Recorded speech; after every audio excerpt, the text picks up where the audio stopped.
We are happy to present a lecture of Professor Jay Uinter in our university. He is a specialist of the history of the First World War and the cultural memory of the First World War. And he is professor of the Yale University and also of the dozens of books about the First World War and its cultural memory. Today's lecture will be devoted to the shell shock, and so I give a word. Thank you. Thank you very much for the invitation and for the opportunity to speak to you. I want to basically make 3 points, and only 3 points. The first point is that it's time for the history of Russia to become part of the history of the First World War, and it's time for the history of the First World War to become part of the history of Russia. I've worked with a very large group of historians all over the world now on creating what we call the transnational history of the First World War. It was a conflict so big that it dwarfed the national boundaries of the countries that combated it, and its consequences were truly global. And many of the conflicts we have, not only in the Middle East, today are directly consequent to the First World War. Hence, the old national history of the First World War has been superseded by a new form of history called transnational history. And it is my intention, as I come near my retirement as a professor at Yale University, to speak to a number of groups in this country, in China and Japan, that have had a complete obsession with the Second World War, a screen memory, a way of viewing the world such that the 8th of May is the resurrection of whatever Messiah still walks on the face of this earth. The Messiah, the resurrection of the old soldier who won the Second World War, is very much shared by China.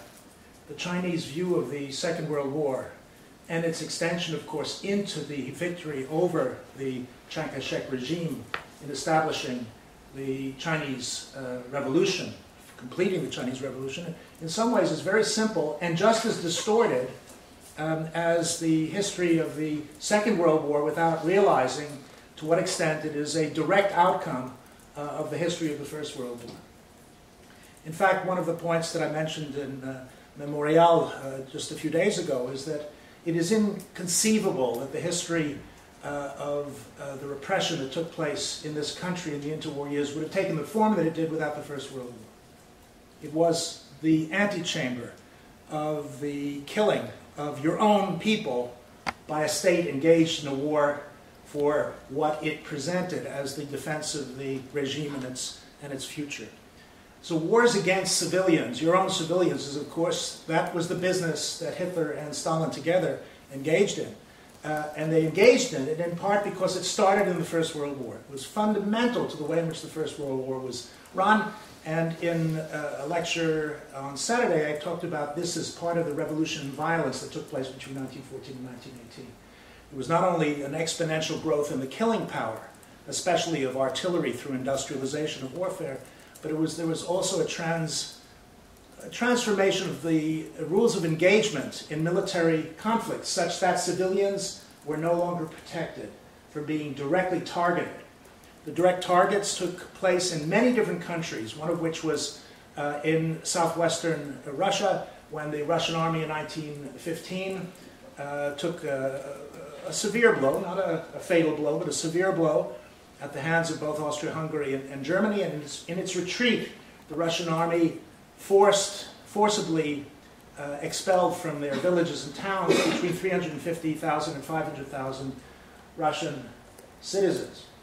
The same thing was happening almost to the day in Ottoman Turkey, where the triumvirate that ruled Ottoman Turkey had decided that there was an enemy within, just as the head of the Russian army retreating in 1915 thought that these people living in the old Pale of Settlement, these Jewish people, were probably more likely to feel comfortable with German or Austrian rulers rather than Russian ones. And hence they constituted a fifth column. I know that's an anachronism that was developed in the 1930s, but a danger to the future of the regime. Well, in the Ottoman Turkish war effort, the same thing was true. There were Armenians who fought with the Russian army.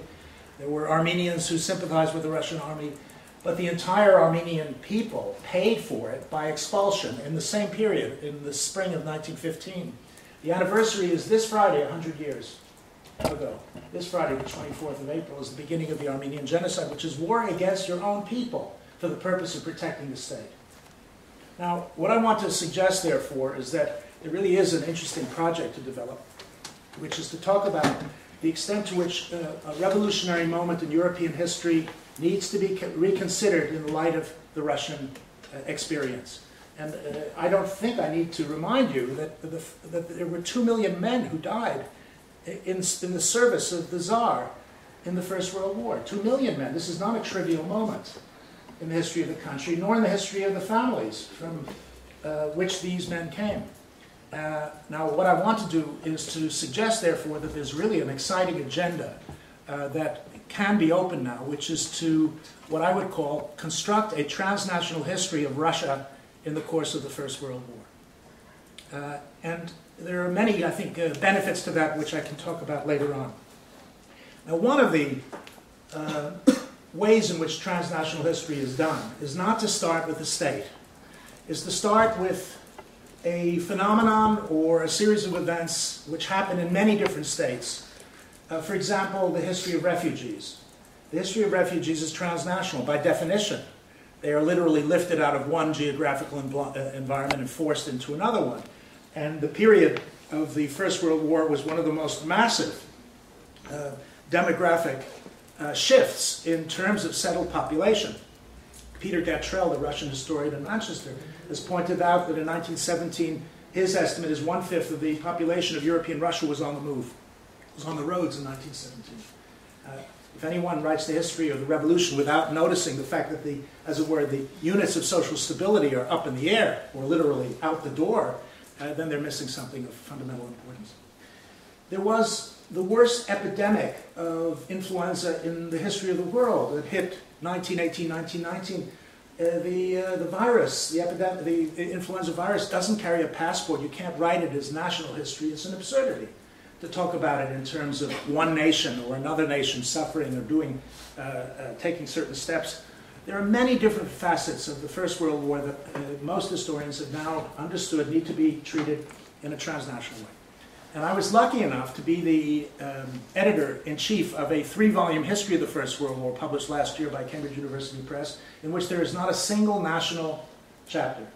Everything is thematic.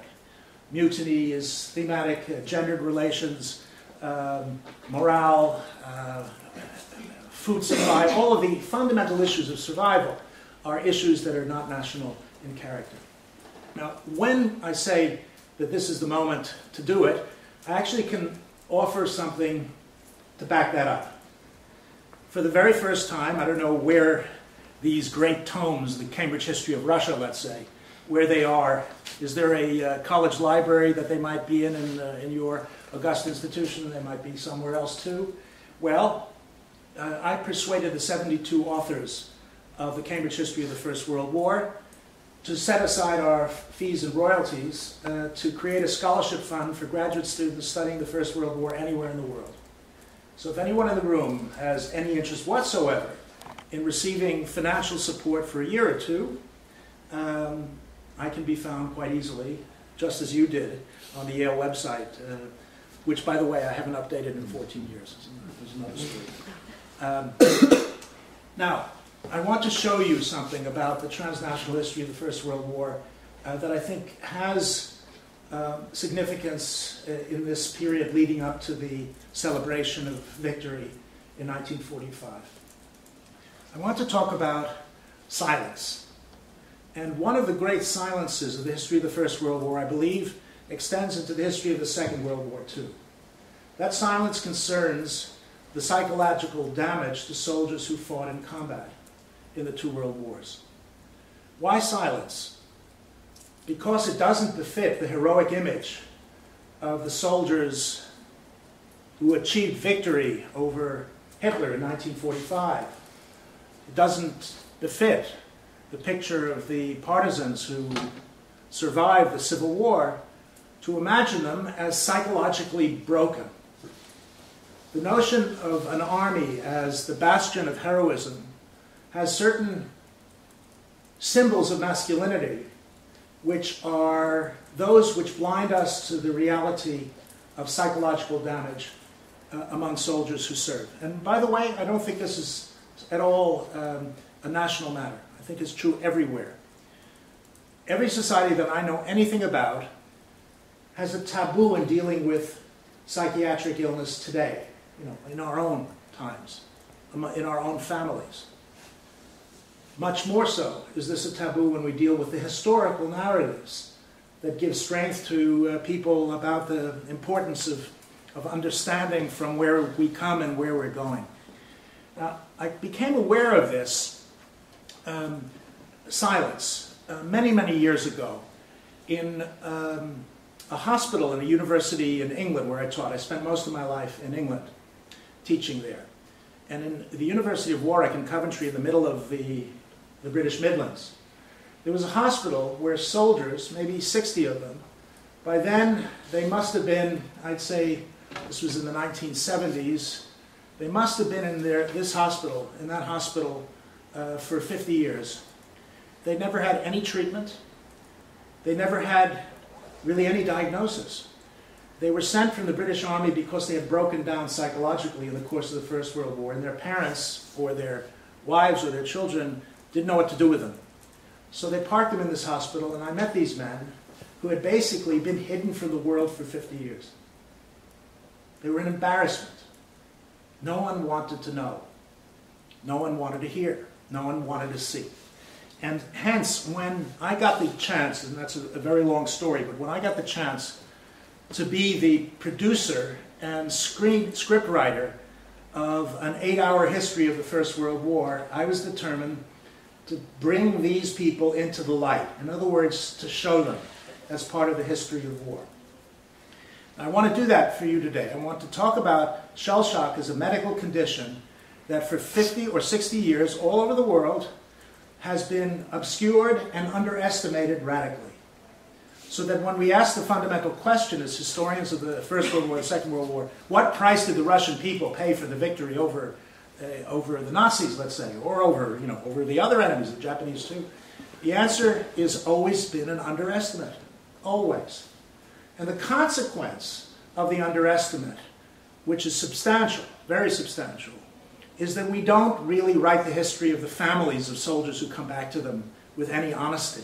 Because underestimating psychological injury in an army may make sense for the esprit de corps of an army. It may also make sense for a state that doesn't want to pay pensions. But it makes no sense at all for the families who have to live with these people and have to somehow make their lives differently because of the presence of these damaged men among them.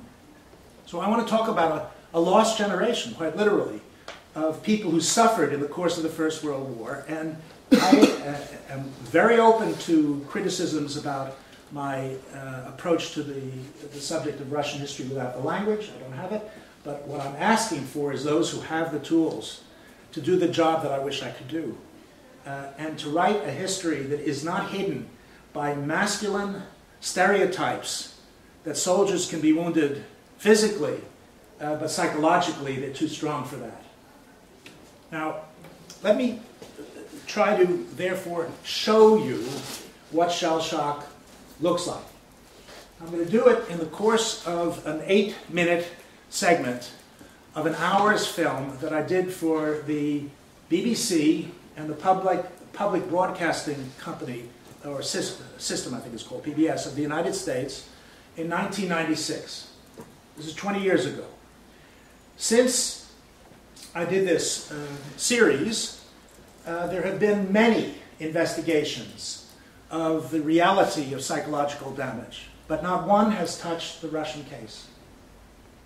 In fact, there are some scholars who make the claim that Russian soldiers didn't suffer from psychological damage because they weren't weak-kneed the way Westerners were. They had collective commitments and collective identities. in which the individual didn't matter and it's only the collective that mattered. Let me tell you that I'm slightly skeptical about this kind of evidence, but it's there. It's there among Soviet doctors. This is Kathy Merridale who's done the work on this. It really is very remarkable resistance to the extension of the history of the casualties of war to the case of Russian soldiers in the Second World War and as well in the First. So I'm going to play you an 8-minute segment of a program, an 8-hour series that I wrote and I put together. I was able to do it partly because we got actors who spoke the parts, who were some of the great actors that you'll hear. Liam Neeson now is, now I think he's a crime, he's a film star for Kidnaps and various other, and Judi Dench was the narrator. All of them had family members who suffered from some psychological injury. This is the great secret. You know, what else is silence except what everybody knows and nobody says? And at the same time, it seems to me that we have the physical evidence, the visual evidence, to break through the silence. By the way, I showed this section 3 weeks ago in Australia, in Canberra, where they have the heroic centenary of the landing at Gallipoli next Friday, too. It's not just the beginning of the Armenian genocide, it's the 100th anniversary since Churchill's mad idea of landing at Gallipoli to somehow end the First World War. And they're resistant as well. This is not a one, as it were, a one nation story. There is, in military history, a series, I think, of stereotypes which have prevented us from understanding, A, the level of casualties that armies suffer, and B, the consequences for the families of those who went to war in the aftermath of the conflict. So let me play it. I hope you can hear it. If you can't hear it, let me know, and I'll try to do something about it.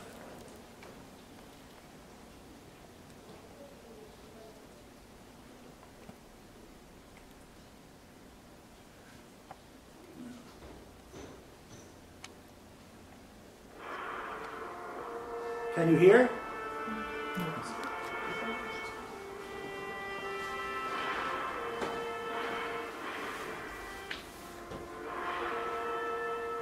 January 4th, 1917. My own dear mother. Since I set foot on Calais Quays, I have not had dry feet. We were let down gently into the real thing. Mud. It has penetrated now, sanctuary, my sleeping bag. And that holy of holies, my pajamas. I chose a servant for myself yesterday, not for his profile, nor yet his clean hands, but for his excellence in bayonet work. I censored hundreds of letters yesterday, and the whole of peace was in every one. Wilfred Owen was a young poet just finding his voice when war broke out. He marched off to battle with a romantic view of war common among the young. Oh, meet it is, and passing sweet, to live in peace with others, but sweeter still and far more meet, to die in war for brothers. The English officer class came to the war as innocents. It was a frightful shock to discover that the sort of their imagination of war, which had been fed by the classical literature of war, was incorrect. The war wasn't brave and heroic. It was pretty horrible and nasty and dirty, and you were more concerned about keeping dry and keeping warm than you were about closing with the enemy.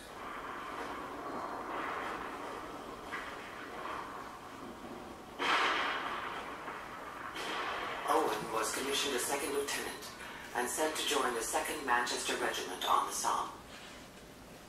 He entered the trenches in the middle of the worst winter in memory. My own dear mother.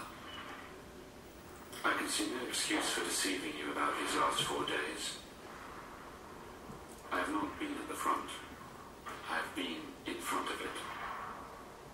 I held an advanced post in the middle of no man's land.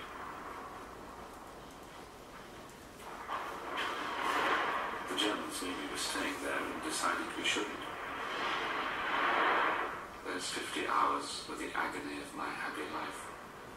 I nearly broke down and let myself drown in the water that was slowly rising over my knees.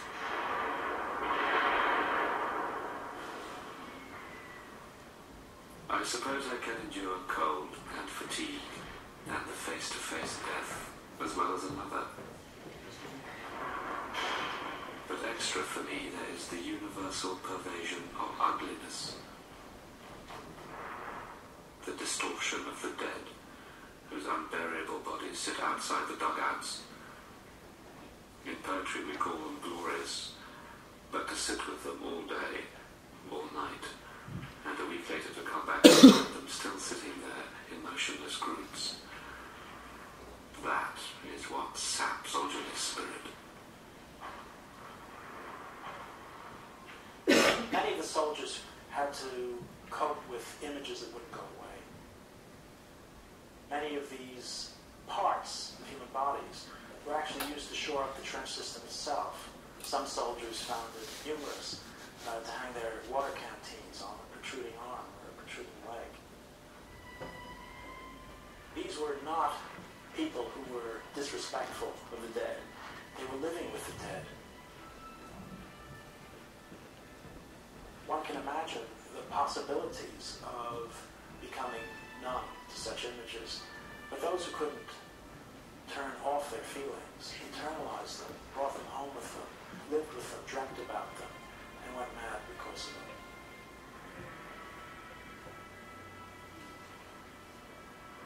While Wilfred Owen was sleeping, a shell hit his tree, blasting him into the air and killing a fellow officer. Owen spent days trapped near the dismembered body. When finally relieved, he was found to be confused, trembling, and behaving strangely. My very dear sister, you must not entertain the least concern about me. You know, it was not the Germans that worked me up, nor the explosives, but it was living so long by poor old Cock Robin, as we used to call Second Lieutenant Kroger, who lay not only nearby, but in various places around and about, if you understand. Owen was diagnosed as having shell shock and sent home. He had lasted only 4 months.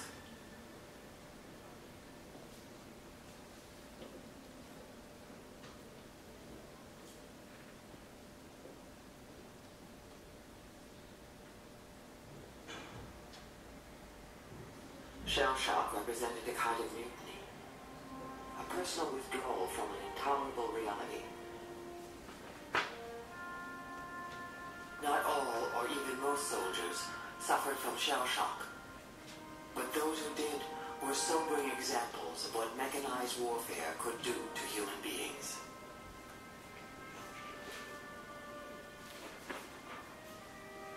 Rifleman Arthur Russell was, or had been, a magnificent specimen of manhood, 6 feet tall. There was not a mark on him, yet he was helpless as a child. When I returned about a month later, I found Russell trying to walk. His speech was slowly returning, a slow, halting speech full of stammers.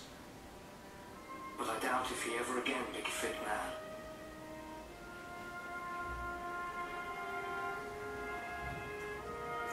The symptoms were often tied to an event on the battlefield. The soldier who bayoneted an enemy in the face developed a facial tic. This man responded to nothing, except the word bomb, which sent him scurrying under the bed.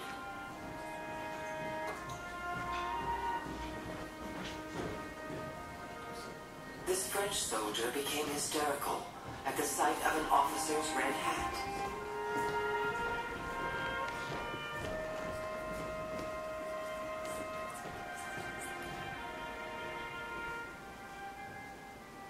Treatment for most enlisted men involved rest and recuperation. There is some extraordinary material about the way in which we're capable of acting. We're taught first to sew, then to weave, then to farm, then to carry a gun, and then to shoot it again. As if they're moving from a kind of feminine recuperation to masculine combat status. Now, you could go back to the men's war. The worst cases left doctors grasping for solutions. Electric shock treatment was applied to thousands. Some improved. For the rest, the pain of treatment only added to their misery. There we are. I discovered these films in the library of the Royal Society of Medicine in London. This is in 1994. They had been used by doctors as training films. In other words, doctors who were near the front, not at the front, were in casualty clearing stations behind the lines, and others who had served in the front wanted doctors to know what they had to treat. And the best way to do that is to try to show them physically what the symptoms look like so that they would know what to do. And the problem was no one had any idea what to do. The notion of treatment has been, shall we say, contested ever since. The first medical analysis of these cases was that they were cowards, that these were individuals attempting to flee behind the lines to avoid the risks of military service. And in fact, it was interesting when we put the film together that I did research on each of these individuals, including this gentleman here in a French hospital, to find out who are these people. You know, there's a wonderful book by a woman named Susan Sontag called Regarding the Pain of Others. When you see war films, you're watching the pain of others. And I believe that the series that I wrote was the very first one in which we found the families of all the men who were suffering on screen and asked the permission of the families if they would allow us to do so. There have been literally thousands of war films made where no one cares for the fact that we are dealing with members of families. We're dealing with grandparents and grandfathers, if they were lucky, to get through it. This gentleman has family in Paris, whom we wound up 20 years ago asking, and they're still friends ever since. Now, the basic point was that the first reaction of the medical profession to this kind of illness, where there isn't a physical wound on the individual, is that he's faking. Malingering was the term that was used at the time. And no need for me to go back, I think, for most of you. But do you recall someone who had an extraordinarily difficult time walking and had a cane and his feet were moving in every direction? It was just about halfway through the film. This person looked very much like the actor Charlie Chaplin. The walk was so similar that they thought he was imitating Chaplin. Whereas Chaplin, who was in Los Angeles at the time, in Hollywood, wrote back to doctors who asked to say, no, it's the other way around. I've seen individuals who were mentally ill. He grew up in working class London. There was mental illness there as there was anywhere else. Who were people who couldn't control their legs. So that Chaplin developed his comic walk, not to give people an opportunity to escape from combat, but just because it's a way of describing mental illness. Now, the second interpretation of what we're seeing today is a conflict between the instinct for survival and the loyalty to the men who these individuals fought alongside. Then when that collision becomes terrifying, that the mind effectively withdraws the individual from the field of battle. Now, that definition of shell shock has lasted to this day. It is an attempt, shell shock is a condition where the linkage between memory and identity is broken. The story we all tell each other about who each of us is a story based upon memories of where we came from.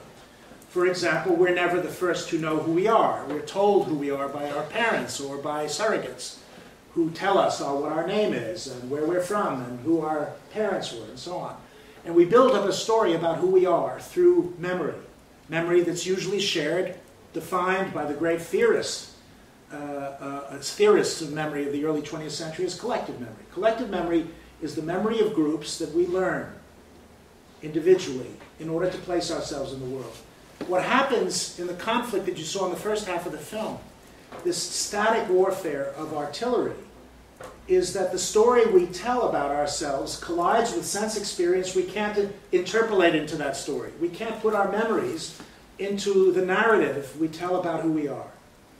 And when you can't put a memory into a narrative about who you are, either the memory goes, buried, silenced, or the identity goes.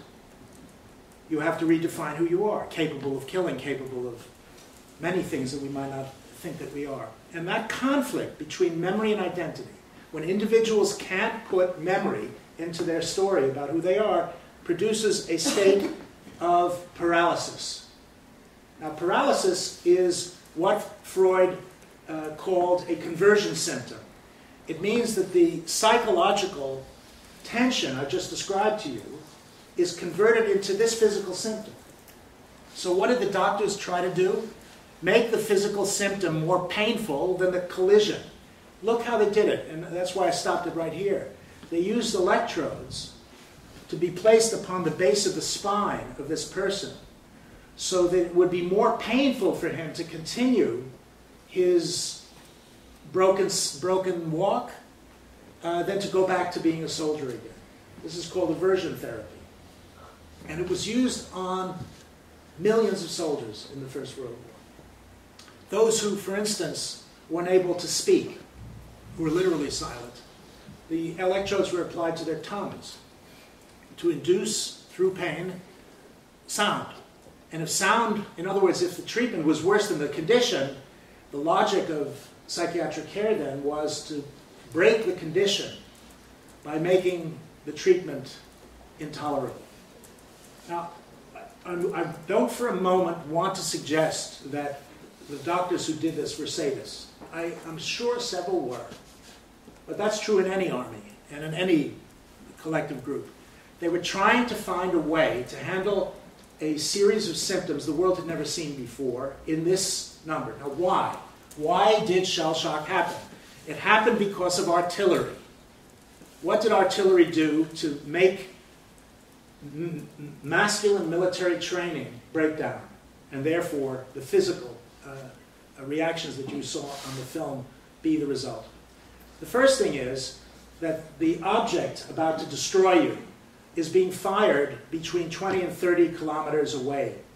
There is no combatant, there's no enemy, there's no individual whom you can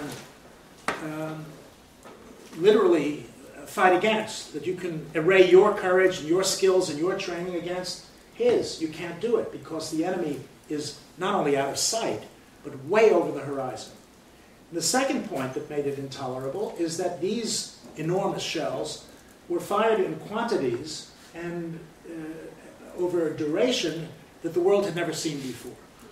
This is what I talked about on Saturday about the revolution in the killing power of artillery. 80% of the men who died in the First World War were killed by artillery. And hence the whole notion of courage. What is courage under an artillery barrage?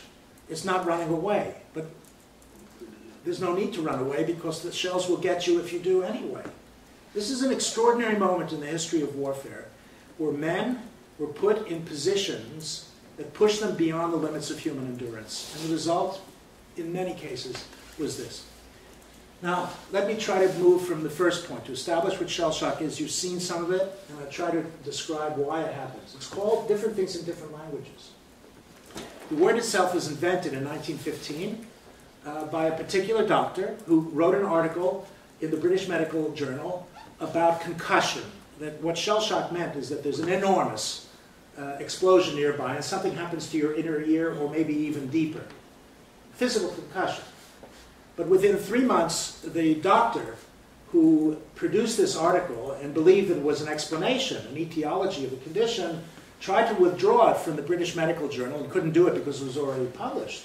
The reason he wanted to withdraw it is that he had just come across another 100 cases of soldiers who were nowhere near artillery, but who were within the field of battle, and the overall stress of that waiting for the moment when you go forward to be under the guns, under the artillery, had broken them down. They had similar symptoms without there being artillery hitting them nearby. But the artillery was close enough, was somewhere near the individuals who they dealt with. And in addition, what he found was that there was an overwhelming, no, I'll put it the other way around.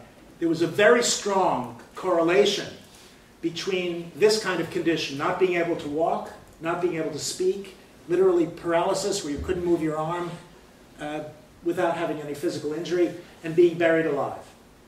Now, artillery war did that over and over again. It collapsed the trench system on both the Eastern and Western Front.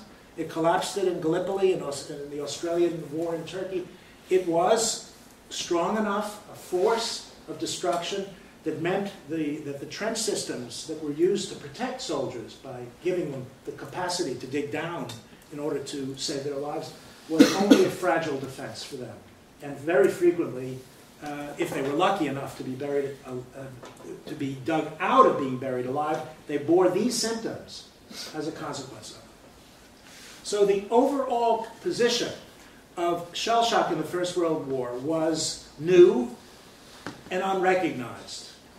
And what it meant, I think we found this now in many instances in 8 different army groups. The Russian case is still to be done. Although I have to interject, there's a lot of material on psychological injury in the Russo-Japanese War in the Russian Medical Corps.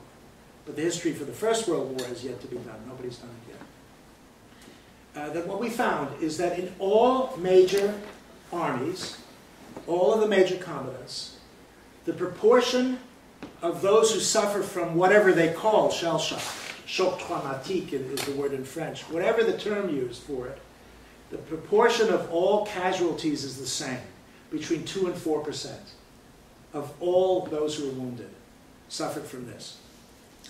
Now, first of all, when I find that armies of a very different kind all wind up with the same proportion, I begin to wonder, where did this come from? What does it mean? And after doing a series of searches in 6 different army archives, I reached the conclusion that it's all a pack of lies. That it's made up by military statisticians to approximate what is a tolerable level of psychological breakdown on the part of their soldiers. What is the reason for underestimation? The first, as I said, is masculine stereotypes. Real men don't break down. They have the guts to fight through, as I'm sure dozens of films of the heroic war in Stalingrad, as much as in any other of the major battles of the Second World War, will be showing in the next couple of weeks. Presumably your television feasts on these films as much as the ones in the West do. And in Japan, I might add. It's another story entirely. The second, aside from sheer prejudice, that I think is important, is that some doctors were very, very humane. And they realized that if they put down that this person can't serve because of psychological injury, he'll never get a pension. Hence, they put physical symptoms of injury in place of psychological symptoms. And the third point, I think, that relates to that underestimation we can all understand as well. Let's say someone was unlucky enough to be hit by shrapnel, which is metal coming out of a shell, jagged pieces of metal, and lost half of his face. Now, this is a physical injury. Does anyone in his right mind believe that there were no psychological consequences to losing your face or your genitals or whatever else that this particular fragment of metal might claim?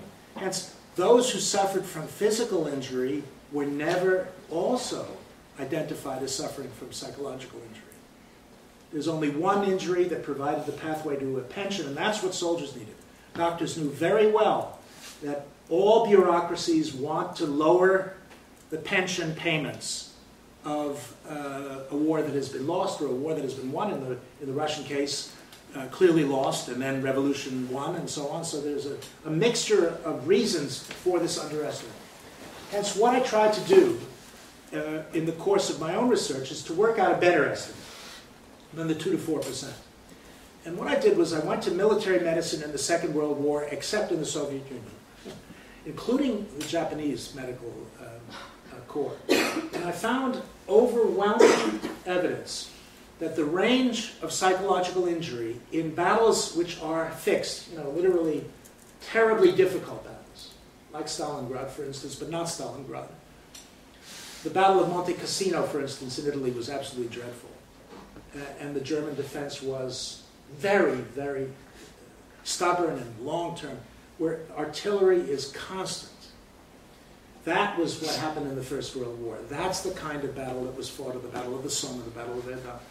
That the average among these 7 different national groups of the proportion of all casualties that suffered from shell shock is between 28 and 42%. The official statistics are therefore wrong by a factor of 10. If 2 to 4% is what is written in the textbooks today, they're wrong not by a trivial sum, but by a massive sum. Hence, if there were 20 million men who were wounded in the First World War, and let's say in the middle, a third of them suffered from psychological casualties, that means there was an army of 7 million men who had this illness unrecognized. And that brings me to the third part of my story. The history of dealing with shell shock in these circumstances, where the overwhelming majority of people who suffer from it are never acknowledged and never given a pension, is the burden is placed on women. Women and families did the job that the medical community didn't do, or maybe couldn't do. Once more, I'm not being anti-medical here. This was something that the world had never seen before, and for which they didn't have the tools. Freud didn't have the tools to handle this. You take one of these people and give him psychotherapy for 2 or 3 years. This was impossible. We're dealing with numbers of the scale that we're talking about here. A little compassion on the part of historians for the difficulty that the doctors had in coping with this matter ought to be our response to the problem. Now let me see if I can talk about the implications of this finding. If the military statistics of casualties in the First World War are wildly out of date and out of focus, and this is what the Cambridge History published last year said, then we have to write about the consequences of that for the societies that dealt with these people returning from home. Has this problem been addressed in any better way in later years? Well, it is true that from the 1970s, the category of shell shock was converted into a medical term. The medical term is post-traumatic stress disorder. And post-traumatic stress disorder is a category that has been extended in many different directions. For instance, sexual abuse in childhood. With a substantial distance from the history of war. It has also been applied to the civilian survivors of the Holocaust. The theory of trauma, which a number of scholars, Kathy Carruth being one of them, developed in the 1980s and 90s, is a direct outcome of the extension of shell shock from combat to civilian life. And anyone, therefore, in a circumstance of radical offense, the word offense meaning a radical violation of their integrity, where there is a memory such as sexual child abuse by someone in the family that can't be interpolated into the narrative of family life, will be subject to the conditions that were originally identified there.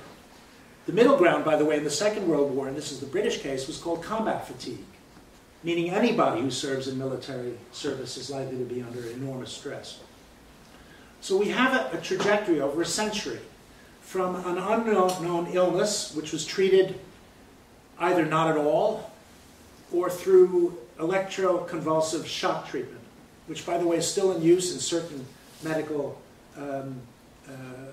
cases today without anyone really understanding why. It's a treatment for severe depression today in some places because it seems to produce an epileptic shock, the chemistry of which changes the balance of depression in the individual who suffers it. I know nothing more to add to that, so if there are any questions, I won't be able to answer them as to why it should be used. In this case, it's aversion therapy, meaning that what happens when you put an electrode on somebody's spinal column actually feels worse than going back to the trenches.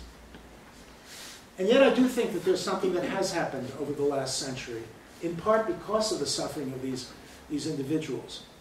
That the notion that war creates an army of unrecognized victims must, if I'm not mistaken, add a dimension to the history of the revolution and the Civil War and that which followed it in this country that is worth exploring. It certainly has been the case for historians and other scholars who've worked in many different cases. For instance, in the Japanese case, at the end of the Second World War, the war is a defeat, the regime is discredited, and all of the values of the military service that individuals made and the sacrifices weren't there. The level of psychological breakdown in the Japanese case has produced an extraordinary literature extending the story that I've just told you into a very unlikely place. And next August, I'm going to meet for the first time a group of Chinese doctors working on the question of the traumatic memory of the Second World War among those who fought in the course of it and in the course of the revolution leading to the establishment of the Chinese Communist state in 1949.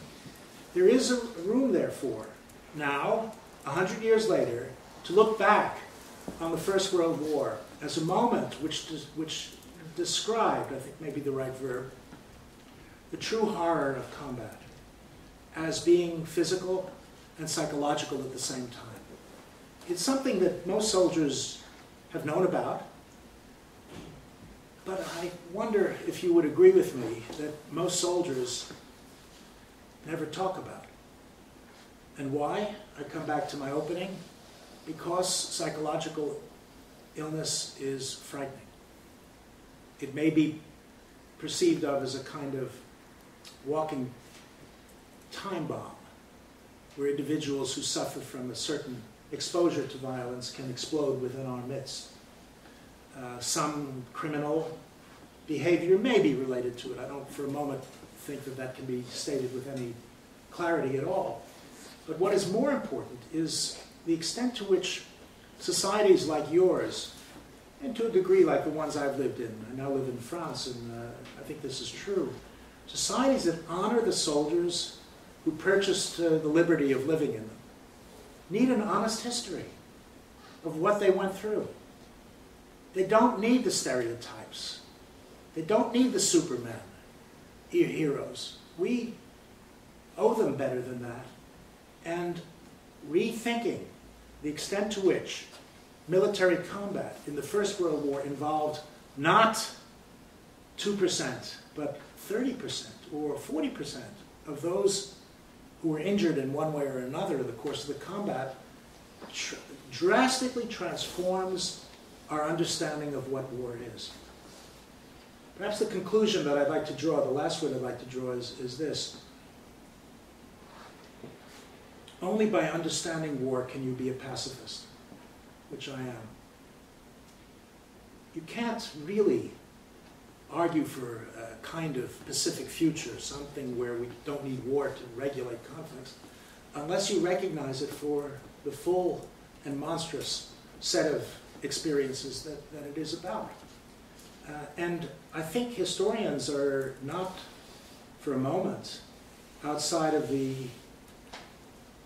requirement to take a moral position on this issue. I've never believed in objective history. It's always seemed to me to be an illusion.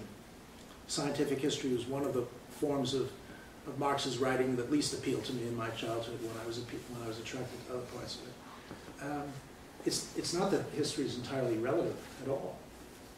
But what we owe individuals who fought is the respect of writing their history honestly. And in most parts of the world, that hasn't happened.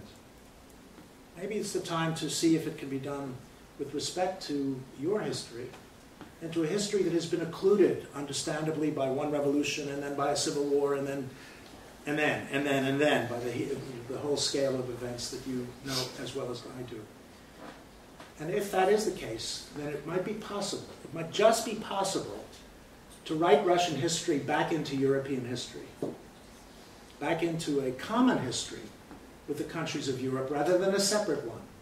Until what? Until 20 years ago, that was ideologically impossible. But why, I can ask, as it were, in closing, why not consider it as a challenge worth the effort for the next 20 years? Is to see what transnational history means by writing the common history of the sufferings of those who put on the uniforms of their country and went into an industrialized war that no one had ever seen. Thank you very much. Thank you very much. Thank you very much for a wonderful presentation. Very interesting, very convincing, and I was particularly impressed by the case you made that we should really study the experience of Russian soldiers on the front. It's not a question, it's just a comment. I must convince I'm a little bit skeptic about the possibility of developing such a kind of focus in the Russian context. It's not because many Russians think that Russian soldiers are the most heroic and, well, they cannot suffer from that, but because I think it's an internal problem of Russian and Soviet historiography. In Russia, we're still counting our dead. You know, it's not just, I think what you are talking about is a perspective that can be developed in historiography in a society that is quite tolerant, that is very humane, and that already buried its own dead, you know, the First World War, Second World War, etc. If in Russia we count by millions, you know, a few millions more, a few millions less, you know, that's the first thing I think that needs to be done in Russia. You know, we still don't know how many people died in World War II. We still haven't buried all the dead. And I think it's really interesting perspective, but from what I think we should first count with kind of historically, with the victims, with the dead, and then just, it will be second step. Let me answer that with a blackboard. How about that? How old-fashioned do you get? I can write on this? Yes.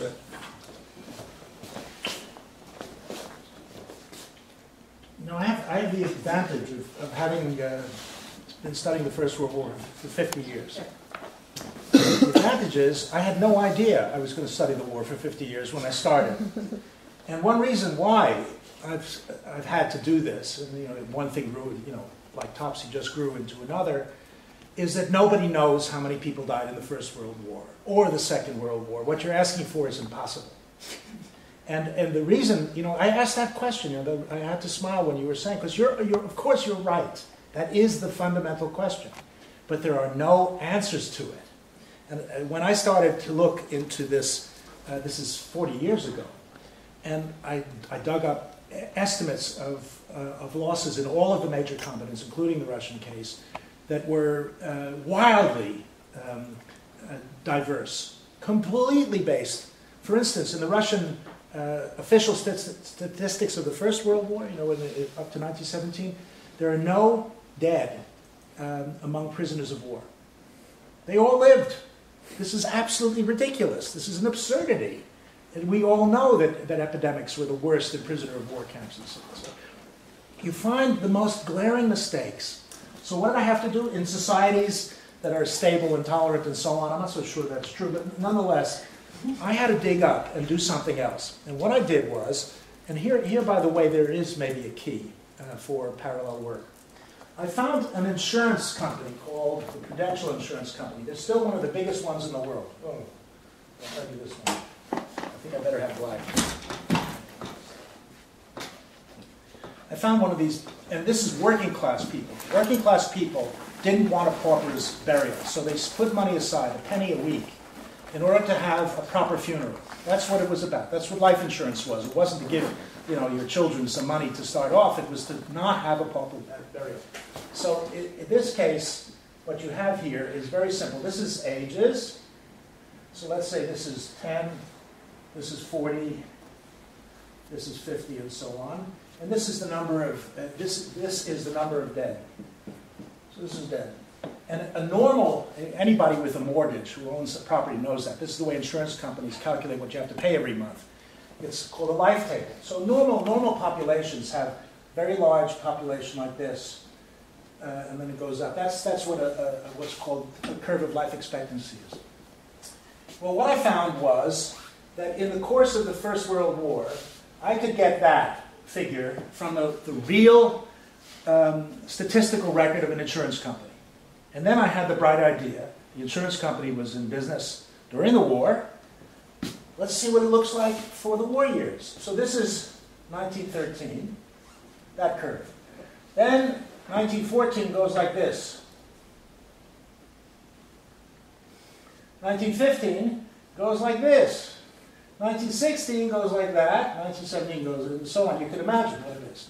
So what I did was I took the 1913 figures and I created what's called a counterfactual estimate. What would it have been like had there been no war? How many people would have died at any one age had there been no war? And the answer is something like this. Something like that. And what I did, when you count the Matterhorn, I subtracted the counterfactual from the real and thought I got an estimate of the number of people who died in the war. I finally found a way of estimating war-related mortality. But something happened in the course of that was really disturbing. You know, I did this before computers. You know, I did a graph by putting dots on the paper. You know, this is really Neanderthal history. What I found was when you get above 40 or something like this, all of a sudden the real curves went below the curve of what would have been like had there been no war. In other words, the reality of 1915 was better than the counterfactual of peacetime mortality. And I said, I must be mistaken. So I redid it by hand, every single dot. Myself, it took weeks and weeks to do that, and no, the same outcome. And the result indicated that people who were lucky enough to be too old to get into uniform had better chances of survival because of food supply being distributed in a whole series of ways and social transfer like rent control. So in the course of literally 10 years of work, I did estimates of every single country's war-related mortality and was able to publish age-specific, in other words, how many people died age 19 in the course of military service. To age 40, I did that. And still, after 30 years, it doesn't add up to a precise history of those who died. You're never, ever going to get it. And you know, I'm very happy that the estimates that I've made have stood now for 30 years. I published this 30 years ago. And they're still there. But the first line in the sentence says, anyone who thinks that you can get an accurate estimate of the number of people who died in the First World War, think again. I'll give you an analogy to this. In 1982, no, it's later than that. I think it was 1986. I went to a meeting at the Royal Military College in Sandhurst in England. And it was to open a library in honor of Harold Macmillan, who had been Prime Minister. And the old codger Macmillan was there. He was in his 80s. And I gave a talk about this, just what I was showing you, and also about the poetry of the war and so on. And one of the elder gentlemen who were in the room, who was a novelist of the First World War, a man named Charles Carrington, gave a speech right after me. And he said, young man, I must have been, what was I then? I was 30-something. He said, young man, that really was a wonderful lecture. But could you please take my advice and choose another profession? And can you imagine there were 500 people there? I thought there was a little rat hole I might be able to go into. You'll never know about the war. Only we know. You'll never know. Don't even try. And it's that which I think is the hardest thing to break through. That the soldiers themselves have an essentialist view of military life. And it's their story. And it only is possible now that every single soldier who fought in the First World War has died, that we can move from memory into history.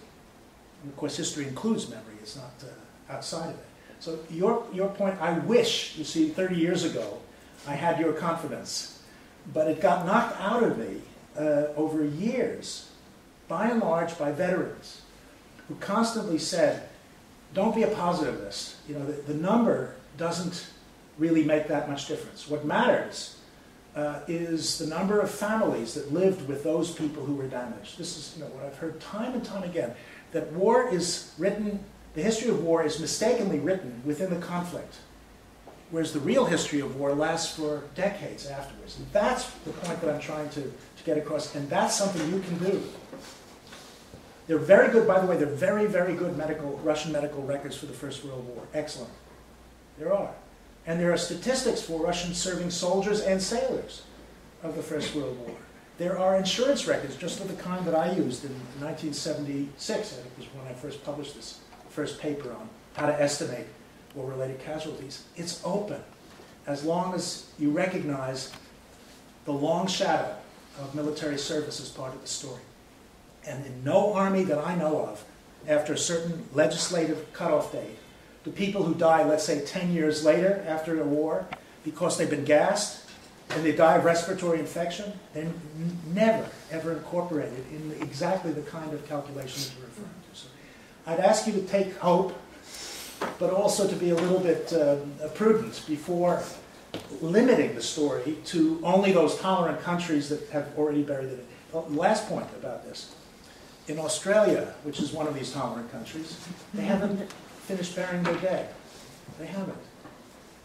There's a place in northern France where a battle happened in 1916. And it was a terrible battle, Battle of the Somme. And the British and Australian forces decided to have a feint to draw some German soldiers away from the center piece of combat. It was meaningless. It was absolutely meaningless, this feint. It didn't do any good. The German army didn't move.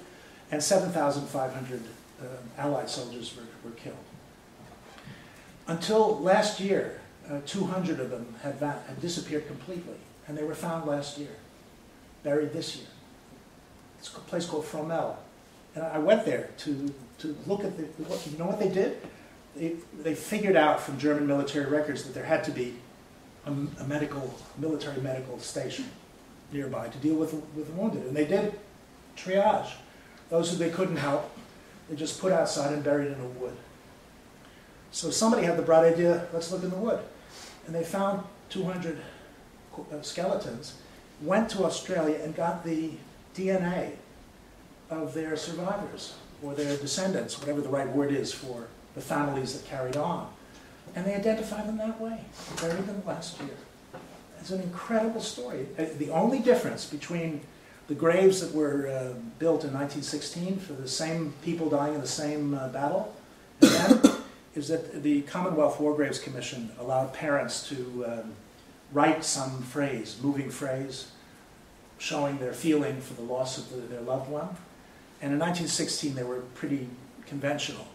But about half of those who wrote, the parents, in other words, they're 100 years after the death of the individual, chose the now global Baptist hymn, which gave them the phrase, "Once I was lost and now I'm found," from Amazing Grace, which is a record that can be found all over the world. So they use the language of today to describe the losses of 100 years ago. So the burial of the dead is still happening. Other questions or comments? I'm happy to try to field. Yes. My name is Grigoriev Niaz. I'm the second year undergraduate student of the History Department of the High School of Economics, and thank you for your presentation. And my question is, what do you think about the such literature as which concerns the problem of the lost generation, like Edith Maria and Mark, which in the books of The Road Back and All Quiet on the Western Front. Do you think it can answer to the questions of shell shock and other problems of the soldiers who come back from the war? Yeah, he did. The preface to that book said, this book is dedicated to the memory of those soldiers who came back but were broken by the war, were destroyed by it. I think he uses even the stronger word, were destroyed by the war. So the notion that there's a shadow effect of military service on the lives of those individuals. But no, I don't think that, you see, when I finished my book on the statistics, I ended up by saying the statistics don't explain anything. They give you questions, then you have to answer them somewhere else. I'm not a positivist. And the other part, the last chapter of that book, is about memory, which is where I wound up spending my last 25 years, working on history and memory. And my sense is that fiction is critical, is absolutely essential to understanding the world in which soldiers lived. But it is, in some ways, only really by recognizing how political the fiction is that we can understand what it meant. What Remarque wanted to do is to show the Nazis' lies about the heroic nature of combat.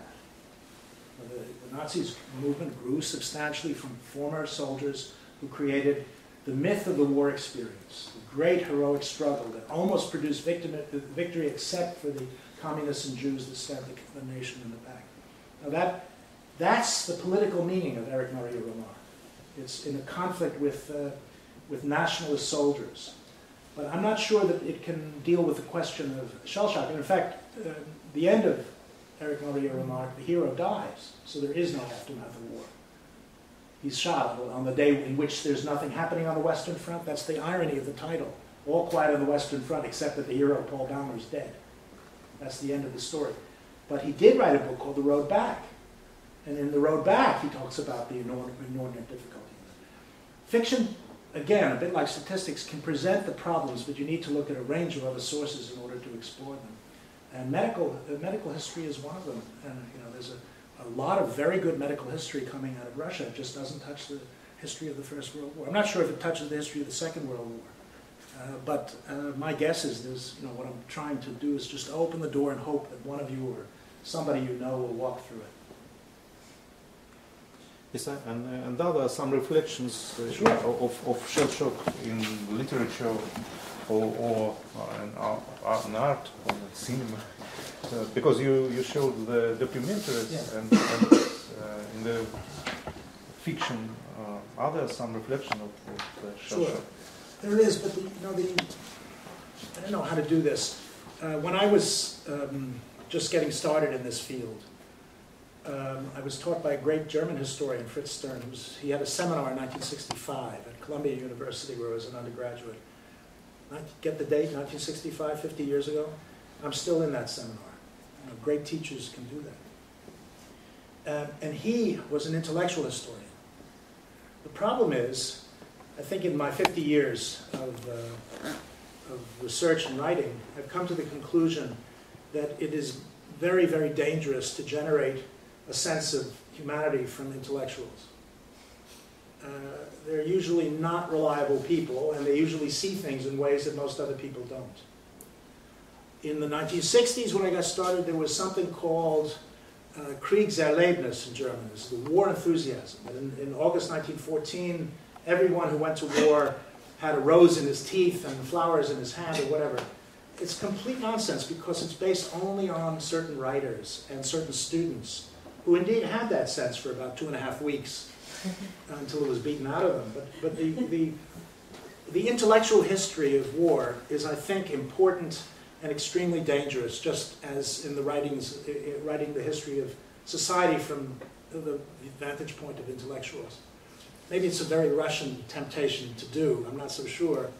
If you think of Billington, the great sponsor of Russian history and the linkages with the Library of Congress and so on have been so productive and so important in the Icon of the Axe, all of his work.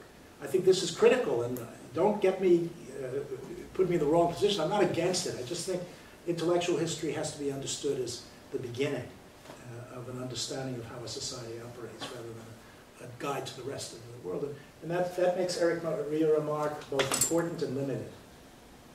I'd never write a history of the First World War from Éric Maria Remarque, ever. But I wouldn't write a history of the First World War without it, either. Thank you. And maybe some other questions?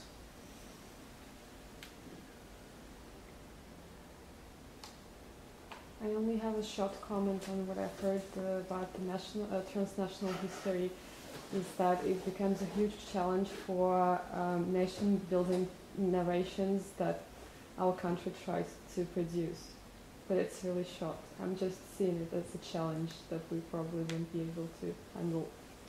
I have to say, you know, this is something, perhaps I'll show you the way that I tried to write it. When I did the introduction to these 3 volumes. Transnational history is a better way of writing national history. It's not the opposite. It's not the opposite of national history. It's a way of saying that what happened in Russia in the interwar years was not something genetic that is described within the gene pool of Russia, the way some German historians tried to make it out, like Ernst Nolte. It isn't so different from other countries, different in degree. But the sources of these monstrous events strike me as common. They're mutual, and they have to be understood as equivalent. I'll put it. So none of the people who wrote this 2,600-page work, this 3-volume history of the First World War, are outside of national history. None of them. But I believe now that they write their national histories, they'll do it better. And that's the hope for students in the future, not to be trapped into a view that your country is somehow, I don't know, through the water supply or the air or the music or the poetry or something, unique, filled with some mission that no one else can understand other than those who drink the water and breathe the air of the same culture. I never believed that for a moment, and presume that that's, you know, the future. The future lies, I'm almost certain. Why is it that we can accept globalization with such ease in so many ways, but not in history? Why is it, you know, possible to see that by a flick of a finger we get information flow transnationally, or certainly we can buy books or virtually any product across borders without blinking an eye? But to write history, to write the history of warfare differently, that requires explanation. I understand what you're saying, but hope that the case for it can be so tied up that in the next 15, 20 years, it won't be so difficult to do. That's my hope. Thank you very much. Thank you very much for your brilliant presentation.